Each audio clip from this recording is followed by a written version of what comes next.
चलिए भैया, functional group को आपको पहचानने में प्रॉब्लम होती है ना, तो वही फंक्शनल ग्रुप पहचानने की कहानी भी बताऊंगा, फंक्शनल ग्रुप का फॉर्मूला बताऊंगा, उसके नोमेनक्लेचर के बारे में बताऊंगा। आइए, तो आपके सिलेबस में कितने फंक्शनल ग्रुप के बारे में पढ़ना है ये कुछ लिखे हुए ध्यान देख लो। Alcohol, ether, aldehyde, ketone, carboxylic acid, ether और अमाइन। अब ये यानी कि अमीन, ये अपने पास में कुछ है, देखो ध्यान से। अब जो एल्कोहल होता है इसका यानी कि ये समझो क्या लिखा है, एल्कोहल का जो फॉर्मूला होगा, यानी किस एल्कोहल का फॉर्मूला मतलब कि OH, एल्कोहल का फॉर्मूला मतलब कि अगर OH किसी के साथ में लगा है, यदि R क्या है कार्बन चैन, इसके साथ में OH लगा है, तो समझ जाना वो चीज क्या है, एल्कोहल, ऐसा समझो।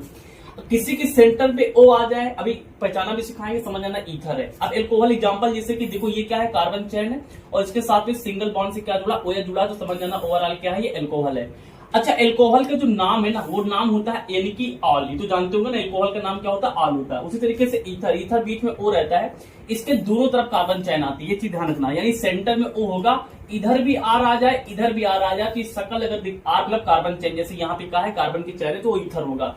इसके लिए नाम क्या लिखते हैं ईथर के लिए, तो ईथर के लिए यहाँ पे जो नाम लिखा वही है एल्किल, दो बार ध्यान देखोगे, एल्किल ईथर, ये इसका नाम होता है। एल्डिहाइड के लिए बेटा अपने पास फॉर्मूला है CHO, इसके पहले क्या है, यहाँ पे R लिखा होगा, R यानी कि कार्बन चैन, और इसका नाम ये देखो, इस शकल दिखाई पड़ेगा, इधर एक तरफ कार्बन चैन होगी और एक तरफ क्या होगा, यानी कि CHO ग्रुप लगा होगा। इसके लिए नाम क्या लिखते हैं, अल लिखते हैं। फिर कीटोन का ये क्या लगेगा, CO लगेगा, सेंटर में CO दिखाई देगा, इधर भी कार्बन चैन, इधर भी कार्बन चैन, दोनों तरफ कार्बन चैन, बीच में CO होगा। इसके लिए नाम क्या भैया, एल्केनोन है। तो फॉर्मूला में मतलब इसका जो नेम होगा वो ONE लिखना पड़ता है लास्ट में, देखो लास्ट में यानी ONE लिखा है, ओन पढ़ते हैं। कार्बोक्सिलिक एसिड के लिए COOH, सेंटर किनारे रहेगा, एक तरफ कार्बन की चैन रहेगी, एक तरफ हाइड्रोजन लगा रहेगा, कुछ नहीं लगा रहेगा, तो इसके लिए नाम लिखते हैं ओइक एसिड। ये देखो ध्यान से, नोमेनक्लेचर भी लिखा हुआ है, एल क्या है कार्बन की संख्या, जितनी हो इनके यहाँ पे लगा देना।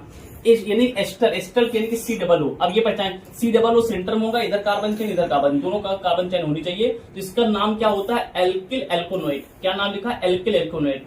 लास्ट में लिखा अमाइन के लिए क्या है, यानी कि देखिए जब कार्बन चैन से NH2 लिखा हो तो उसको अमाइन पढ़ते हैं, इसके लिए नाम भी क्या है, अमाइन है।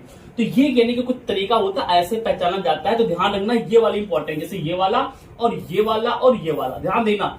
O के दोनों तरफ कार्बन चैन है तो यानी कि क्या है, ईथर है। CO के दोनों तरफ कार्बन चैन है तो क्या है, कीटोन है। COO के दोनों तरफ कार्बन है तो क्या है, वो यानी कि हमारे पास एस्टर है। तो इस तरीके से आप पहचान सकते हैं। आई थिंक पहचानना आपको समझ में आ गया होगा।